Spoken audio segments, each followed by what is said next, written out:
Now we move on to the nucleus. The nucleus is the control center of the cell.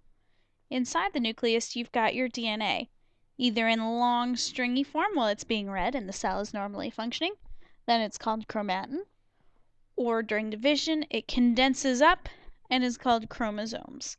On there, you've got your genes that code for proteins. The nucleus will be the darkest staining part of the cell. The darkest part of the nucleus will be where certain RNA is made.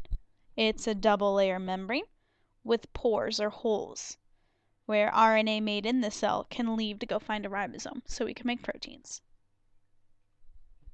Okay, so here you can see the DNA, the double helix, and how it wraps around these proteins, these histone proteins that help it condense up and thicken into chromosomes.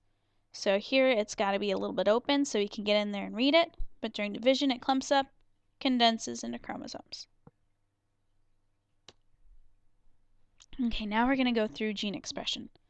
So that's expressing a gene, and what that means is reading a part of the DNA that codes for a protein and making it into RNA.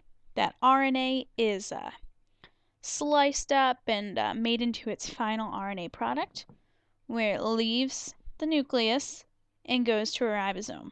There, we read the RNA, and that codes for amino acids. And that amino acid structure is going to become a protein. The first step, taking DNA to RNA, is called transcription. We're rewriting the same code in the same language. It's like transcribing in nucleic acids. And our second step is translation, because we're changing from the language of nucleic acids to amino acids. Okay, so first, transcription, DNA to RNA.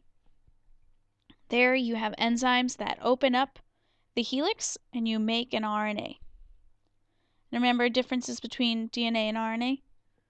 DNA has thymine, T, whereas mRNA has U, uracil. Okay, the RNA has left the nucleus, goes to find a ribosome. There, we begin translation. And what happens is the mRNA is the messenger RNA. That's what we made. That has the code for the protein. It finds a ribosome, and then it goes in there and it becomes red.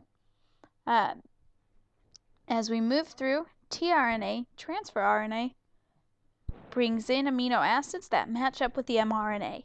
And that specific order will give us a specific protein. And here is a more detailed view of this. It should be translation. You can see the tRNA matching up with the mRNA, the ribosomal subunit coming in, and then we've got these tRNAs, the transfer RNAs, bringing in the amino acids, making a protein. So to review, transcription occurs in the nucleus, reading DNA to RNA, and then translation occurs at the ribosomes, taking that RNA code, making proteins. Okay, now we're going to go through cell division.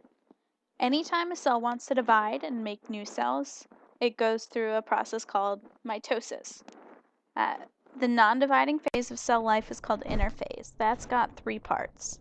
Gap 1, growth, normal cell work. The S phase, where we synthesize a second set of DNA, getting ready to start thinking about dividing. And then G2 keeps growing, preparing for mitosis. Mitosis is the division phase of the cell cycle. Yeah.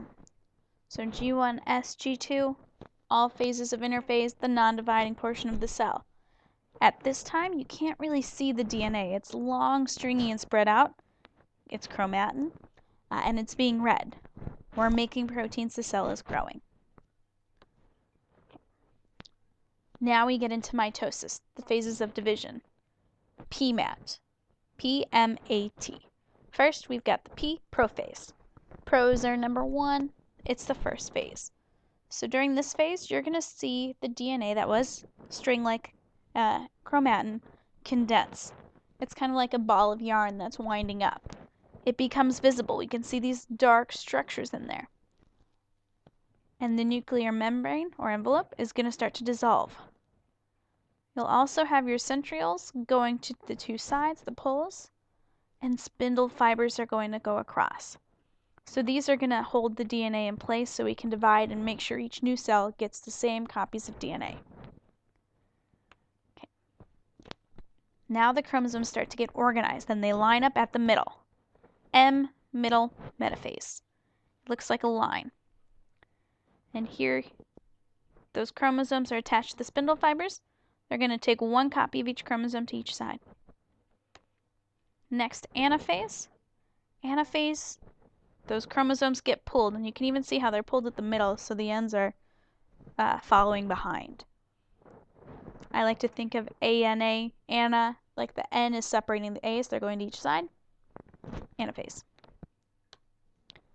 And then last, you've got telophase, telophase.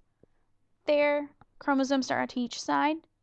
You're going to start to see the end of mitosis. The nuclear membrane is going to form again. The DNA is going to become long and stringy again, chromatin. And you'll also have this cleavage furrow forming where we're separating everything else in the cell, all the other parts, the organelles. And the division of the organelles and such is called cytokinesis. So there you have the plasma membrane forming between the two cells. And these two cells that have been formed are exactly identical to each other and the original parent cell. So what can happen to cells? First, they can just remain alive and functioning,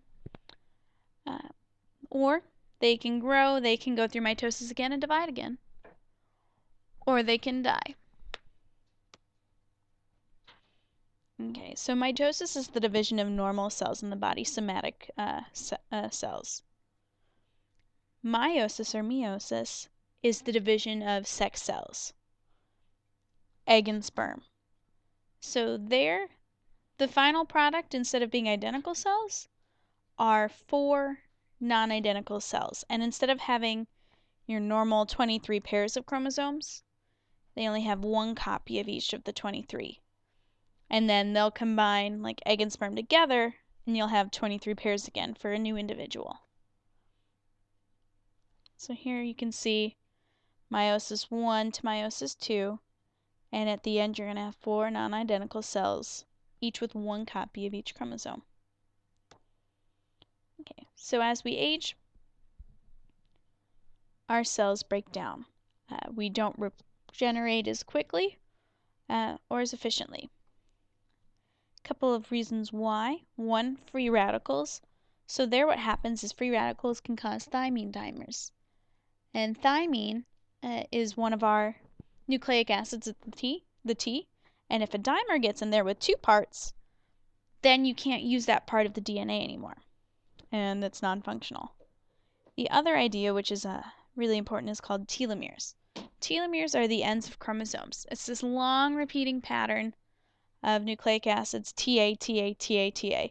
And each time a cell divides, you chop off a little bit of that tail until you get to the point where you've chopped it all off, and then you start going into the chromosome. And then if it cuts off any important genes, that cell will now be non-functional. And they're actually doing research adding telomeres to the ends of chromosomes that cause cells to live longer. And that's it. Thanks. Chapter 3.